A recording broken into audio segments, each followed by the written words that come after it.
आज आपण दिनांक 18 फेब्रुवारी 2022 संविधान पारायणाचं सलग 194 पुष्प गुंफत आहोत. भाषा, राजभाषा, संघ राज्यभाषा आणि प्रादेशिक भाषा या प्रकरण 2 वर आपण भाष्य करत असताना आपण अनुच्छेद 347 पर्यंत विवेचन केलेलं आहे. राज्याच्या लोकसंख्येपैकी एखाद्या वर्गाकडून बोलल्या जाणाऱ्या भाषेविषयी विषय तरतूद. आणि मला वाटतं आजचा जो प्रश्न विचारण्यात आलेला आहे तो प्रश्नही त्याच अनुषंगाने महत्वाचा आहे.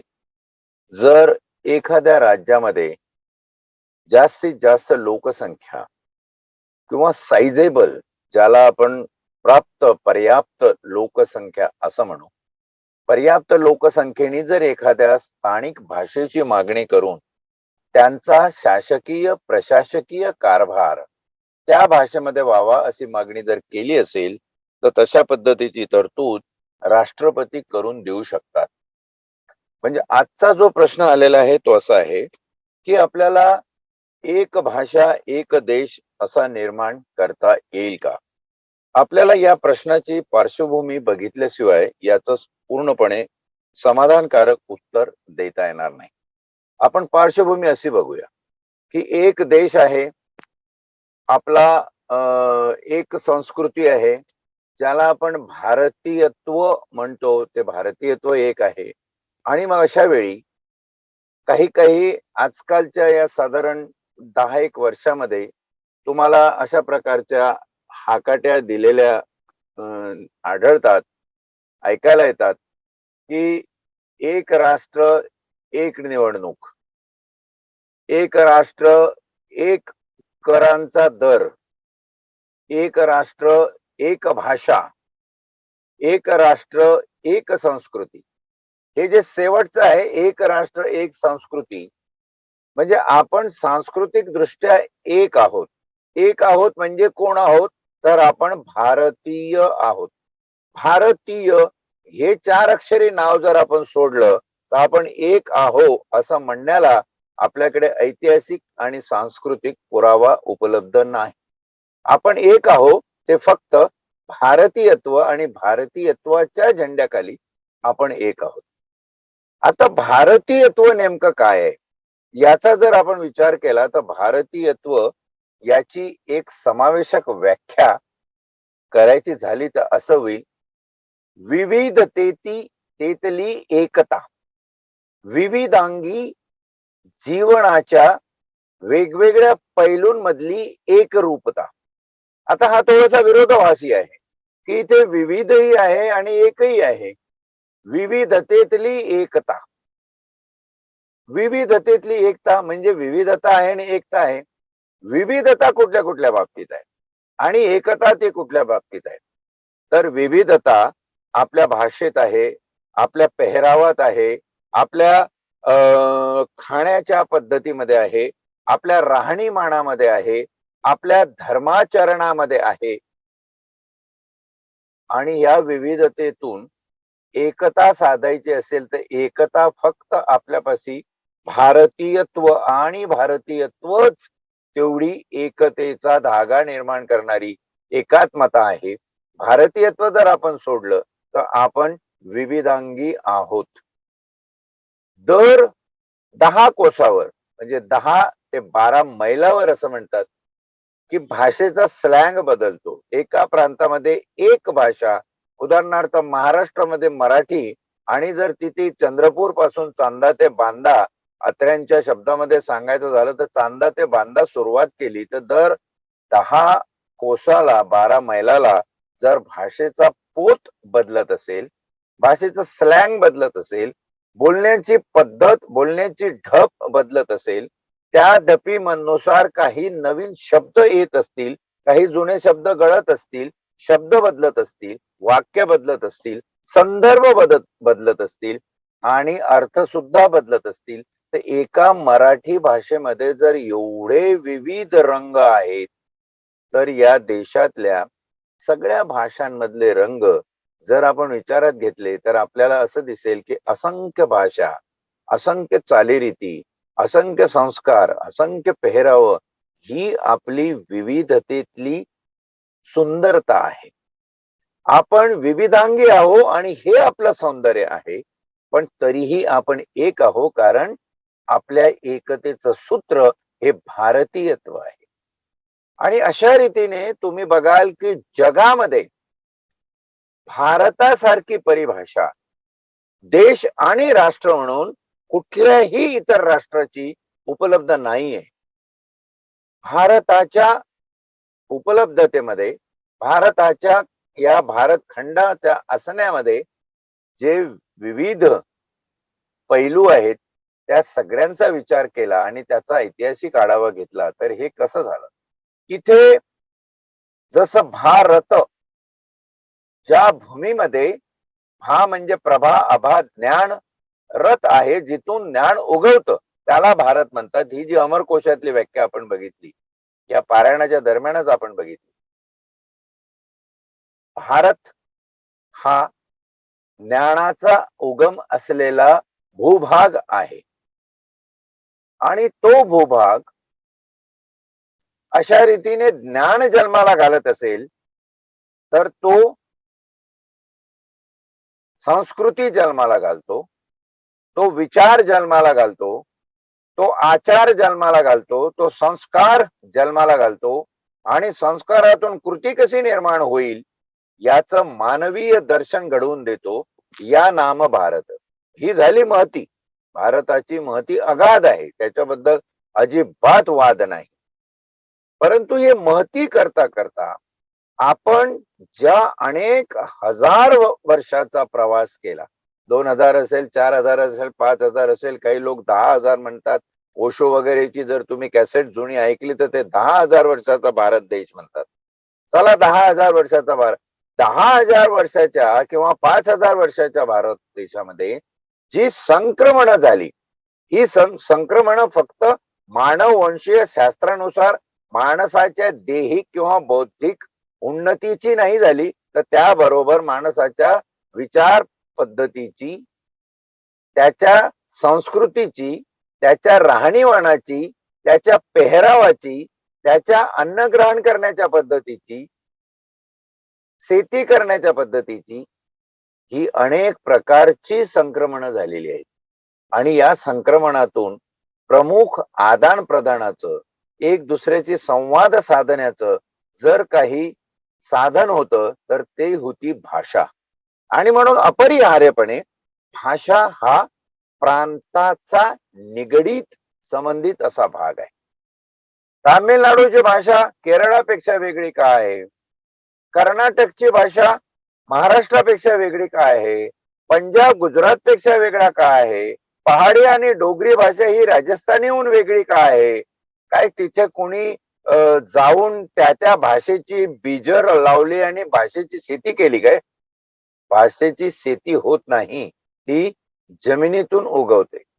तिला भौगोलिक, सांस्कृतिक, तिथला एन्व्हायरमेंट, तिथलं वातावरण, या सगळ्यांची जोड असते, त्याचं कॉन्ट्रीब्युशन असतं आणि त्यातून भाषा शब्द प्रकटतात. अर्थबोलाची वाटप आहे तिथं अभिप्रायोची, अभिप्राय ते विये. आपण ओवी बघितली ज्ञानेश्वराची या भाषा प्रकरण सुरू करत असताना पहिल्याच्या याच्यामध्ये, की बोल कसे प्रकटतात आणि ते जर वेगळे असतील तर त्याच्यामध्ये एकरूपता कशी आणायची, हा महत्वाचा प्रश्न आहे. ज्या कोणाला असं वाटतंय की भारत एक देश एक भाषा असावी, तिथं प्रामुख्याने प्रश्न असा येईल की एक भाषा कुठली असावी? हिंदी असावी, उर्दू असावी, डोगरी असावी, मराठी असावी, तामिळ असावी, तेलुगू असावी, बंगाली असावी, ज्या भाषेमध्ये सगळ्याच भारतातल्या इतर भाषांपैकी समृद्ध असं साहित्य आहे, ती बंगाली भाषा असावी, मल्याळम असावी, गुजराती असावी, पंजाबी असावी, कुठली भाषा असावी? याचं उत्तर तुमचंच तुम्हाला मिळेल. एक हिंदी सिनेमासृष्टी, एक बॉलिवूड जर बघितलं तर ज्याच्यानी हिंदी सिनेमे आणि हिंदी भाषेचा जो प्रचार आहे तो भारतभर झाल्याचं चित्र आपल्याला दिसतंय. चांगल्या प्रकारे हिंदी रुजवली आहे. पण खरंच आज हिंदी ही सर्वस्तुत झाली आहे का? नाही झालेली आहे. बरीने आपण दुसरं बघा की एक देश एक भाषा हे स्वप्न तरी आपण बघू शकतो का? आज वास्तवात तर अजिबात शक्य नाहीये. पण आपण हे स्वप्न बघू शकतो का? तर स्वप्न बघण्यासाठी एक आधार आहे. सर्वच्या सर्व प्रांताची भारत देशाची शासन प्रशासनाची भाषा इंग्रजांनी 200 सव्वा 200 वर्षामध्ये इंग्रजी करून टाकली. आणि इंग्रजी या भाषेसाठी आपण बऱ्यापैकी सोकावलो, किंबहुना आपण भारतीय इंग्रजाळलो. इंग्रजाळलो आपण. आपल्याला इंग्रजीबद्दल प्रेम वाटायला लागलं, इंग्रजी चांगली वाटायला लागली, इंग्रजीमध्ये आपलं आदान प्रदान व्हायला लागलं. आणि सगळेच जण जेव्हा इंग्रजी शिकायला लागले, तेव्हा एक दुसऱ्या प्रांतातल्या स्थानिक भाषेच्या व्यतिरिक्त जर कुठल्या भाषेमध्ये आपल्याला एक दुसऱ्याशी संवाद साधता असेल, द्विभाषी नावाचा जो प्रकार आहे तो जर आपल्याला वापरायचा असेल, तर तो आपण इंग्रजीमध्ये करू लागलो. म्हणजे आपण आपल्या स्थानिक भाषेत काय बोलणार ते इंग्रजी ट्रान्सलेट होणार. ते ट्रान्सलेट झालेलं इंग्रजीतलं ज्याला आपली भाषा येत नाही, दुसरी भाषा येते, त्याला कळवलं जाणार, तोही इंग्रजीत जाणून घेणार आणि तो त्याच्या भाषेतून त्याचा अर्थ लावून घेणार. म्हणून इंग्रजांनी प्रयत्न करून जर भारत देश पूर्णतः इंग्रजाळला, तर आपण इंग्रजी ही आपली भाषा होऊ शकते का याचा विचार केला, तर ती कशी भाषा होईल? ती परकी भाषा आहे. जसं महाराष्ट्रीयन लोकांसाठी इंग्रजी परकी भाषा असेल, तसं तामिळनाडू लोकांसाठी मराठी सुद्धा परकी भाषा असेल, तेलुगू लोकांसाठी पंजाबी सुद्धा परकी भाषा असेल. परक्या भाषेतून आता तुमचा विकास होऊ शकतो का, की तुमच्या मातृभाषेतून विकास होतो? आता आपण मातृ या शब्दावर येऊया. म्हणजे एकात्मता, एकसंगता. इथं तुम्ही विचार करता की आपली आई एक असेल तर सगळे एकसंग होईल. भारत माता की जय म्हणून मोकळं व्हायचं. आता आपण मातृभाषा या संकल्पनेवर येऊया. मातृभाषा हे काय? हा काय प्रकार आहे? हे काय रसायन आहे? मातृभाषा हे असं रसायन आहे की मनुष्य प्राणी जन्माला आल्यानंतर त्याचं आकलन शास्त्र, त्याला या अवतीभोवतीच्या परिसराचं आकलन जे होतं, हे आकलन शास्त्र ज्या शब्दांवर निर्भर असतं, त्या शब्दांना आम्ही मातृभाषा बोलतो.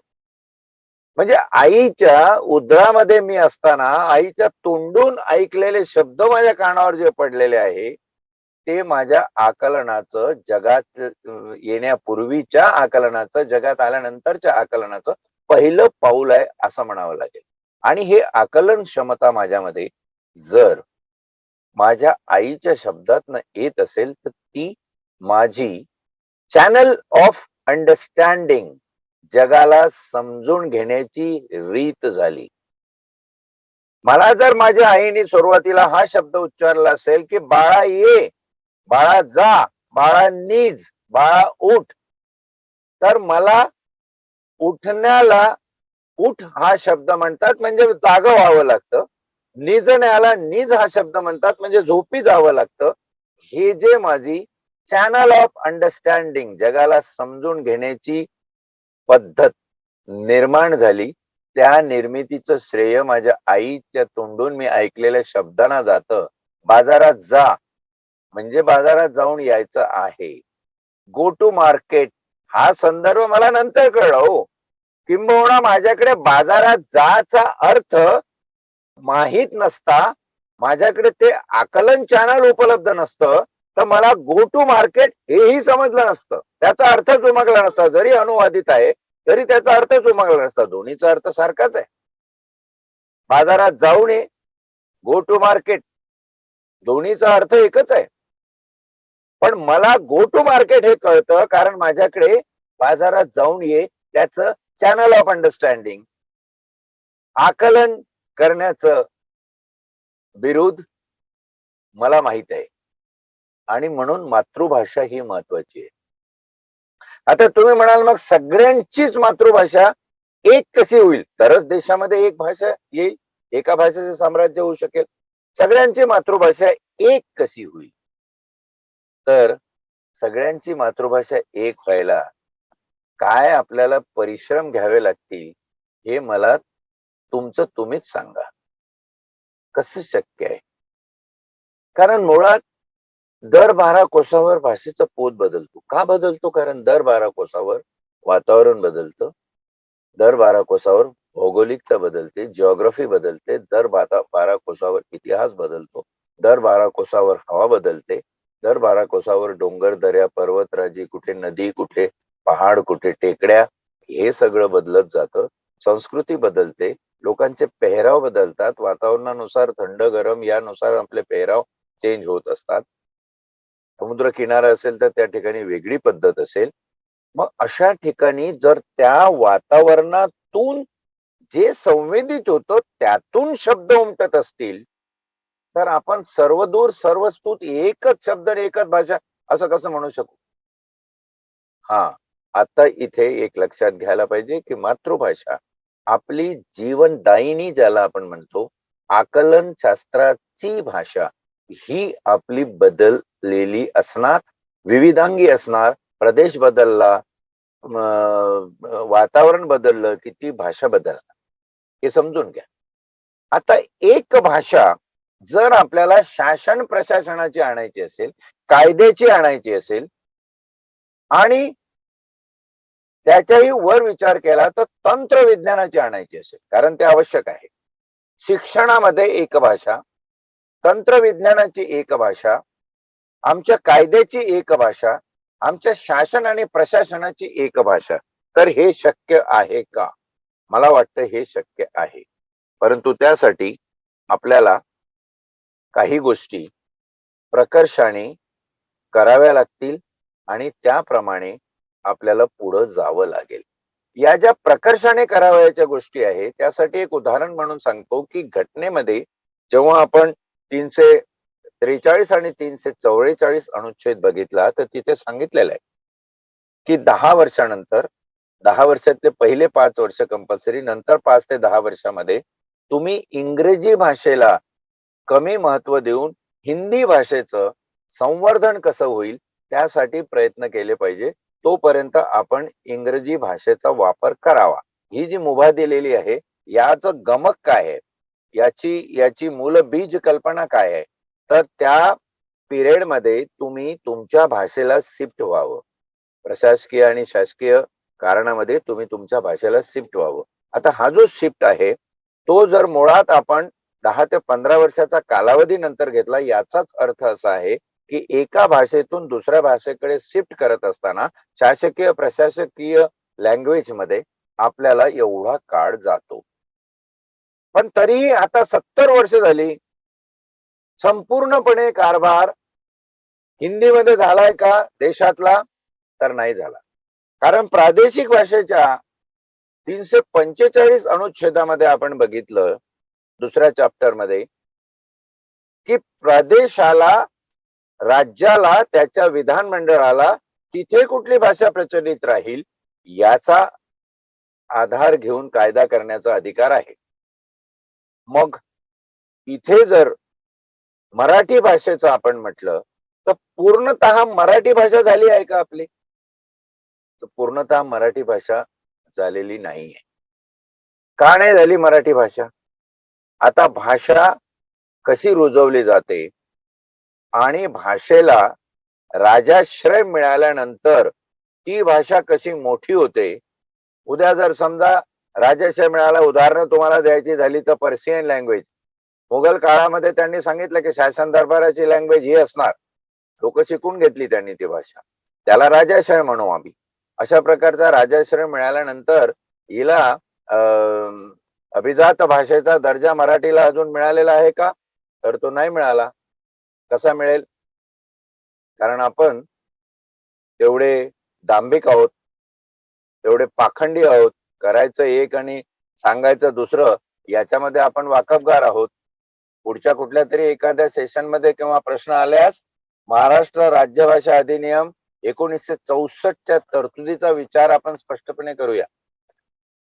आणि यामधल्या ज्या तरतुदी आणि त्यांच्यातले कलम जर आपण बघितली तर तुम्हाला असं दिसेल, आज एका ओळीत समअप करतो, तुम्हाला असं दिसेल की आम्ही मराठी या भाषेला अजूनही अभिजात भाषेचा दर्जा देण्यात कमी पडलेलो आहोत.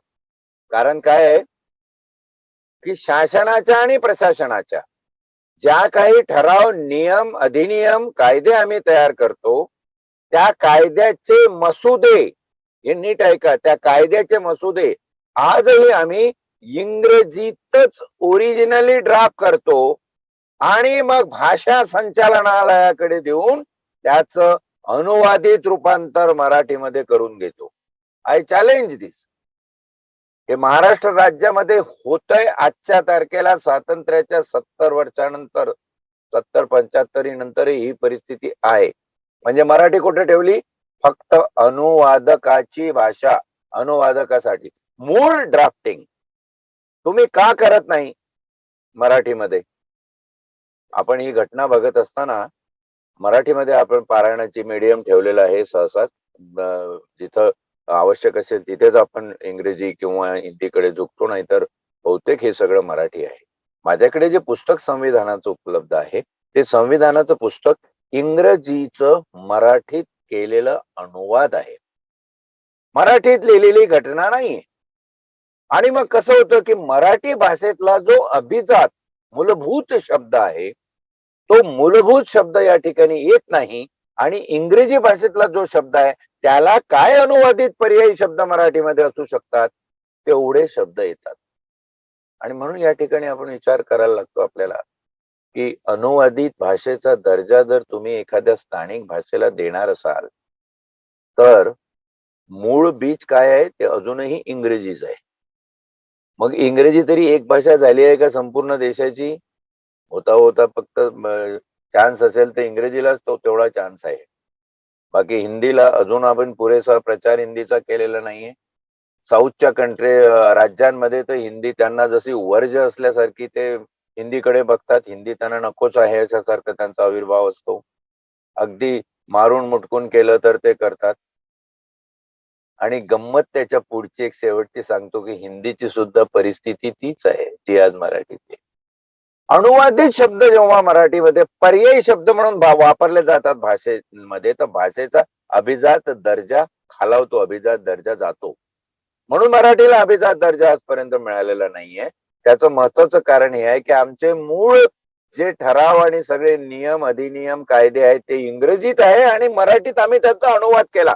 मराठीत आम्ही कायदे तयार केले नाही, हे लक्षात घ्या. आणि हेच तत्व हिंदीच्या बाबतीत लागू पडलं. केंद्राने जर एखादं हिंदीमध्ये ड्राफ्ट केलं, केंद्र हिंदीमध्ये ड्राफ्ट करत नाही, तिथेही ते सगळे इंग्रजीतच ड्राफ्ट करतात. आपल्या IAS आणि IPS सेवा ह्या इंग्रजी शिवाय अजिबात पान हलत नाही. ते लोक सगळे इंग्रजीमध्ये ड्राफ्ट करतात आणि मग हिंदीमध्ये काय होतं त्याचा अनुवाद होतो. अशा वेळी राष्ट्राची एक भाषा कशी होईल? मला वाटतं या प्रश्नाचं समप करताना उत्तर द्यायचं असेल तेवढंच देता येईल की एक राष्ट्र एक भाषा असं जर व्हायचं असेल तर त्यासाठी आपल्याला सखोल असं विश्लेषणपूर्वक संशोधन करावं लागेल. त्या संशोधनामध्ये केवळ हातखंडे लावायचे, नियम काढायचे असं होणार नाही, तर त्या संशोधनामध्ये आम्हाला मानववंशशास्त्र, मानसशास्त्र, भाषाशास्त्र, शब्दोच्चार, सायन्स ऑफ फोनिक्स, शब्दोच्चाराचं शास्त्र, या सगळ्यांचा विचार एकत्र करून अशी समावेशक एक भाषा निर्माण करावी लागेल. ती समावेशक एक भाषा केवढ्या मान्यतेची असेल, केवढ्या गर्भधारणेची क्षमता असलेली असेल आणि खरंच ते विविधांगी अर्थाचे, विविधांगी अनुषंगाने येणारे सगळे शब्द धारण करू शकेल का, किंवा ते देऊ शकेल का, हा महत्वाचा प्रश्न आहे. याचं उत्तर ज्या दिवशी आपल्याला मिळेल त्या दिवशी आपण हा विचार करू आणि एक भाषा एक राष्ट्र व्हायला हरकत नाही, परंतु ते कसं होईल त्याचा समग्र फॉर्म्युला, एक कंबाईन असं सोल्युशन, प्रतिरूपण जोपर्यंत आपल्या दृष्टिक्षेपात येत नाही तोपर्यंत आपण हे दिवा स्वप्न म्हणूया. मध्ये मध्ये प्रयत्न करत राहूया की एक भाषा झाली पाहिजे. आणि नाहीतरी अपरिहार्यपणे एक भाषा ही असते. कारण अनुवादित जरी झाली तरी उद्या इंग्रजी मराठीतलं जर हिंदीत रूपांतर करायचं असेल तर कोणीतरी हिंदी भाषिक ज्याला मराठी चांगली येते तो तिचं रूपांतर करून सांगेल. सेम प्रकार तामिळ आणि तेलुगू, मल्याळम बद्दल, पंजाबी, डोगरी आणि गुजराती लँग्वेज बद्दल होतील. म्हणून जे दोन भाषेतलं अनुवादकाचं शास्त्र आहे, त्यांना आपण पहिल्या ह्याच्यामध्ये सॅल्यूट केला, ते खरंच महत्वाचे आहे. भाषा ही वेगवेगळीच राहणार कारण हे प्रांत वाईज याचा सांस्कृतिक आणि भौगोलिक असा दोन्ही प्रकारचा गुंता असल्यामुळं एक भाषा ही मूलतः स्थानिक ठिकाणी होऊ शकणार नाही. झालीच तर ती शासन प्रशासनाची होतील आणि त्यासाठी महत् प्रयत्न करावे लागतील. सहज साध्य होणारा हा भाग नाहीये. मला वाटतं आज या प्रश्नाच्या उत्तरावर मी इथे विराम घेतो. प्रवासात आहे त्याच्यामुळं अडचणी आहेत बऱ्याच. त्यामुळे आजचं सेशन एक 10-12 मिनिटं अगोदर संपवण्याची अनुमती मागतो आणि इथेच थांबतो. धन्यवाद. पुढे आपण याच्यावर काही तज्ञ या भाषा प्रांतातले बोलवणार आहोत. त्यांच्याशी सुद्धा हितगुज करणार आहोत आणि कायदेशीर काही बाबी असतील, काही वैधानिक, काही संविधानिक बाबी असतील, त्या आपण जाणून घेण्याचा प्रयत्न करणार आहोत. एवढं सांगून मला इथे अनुमती द्या थांबण्याची. धन्यवाद.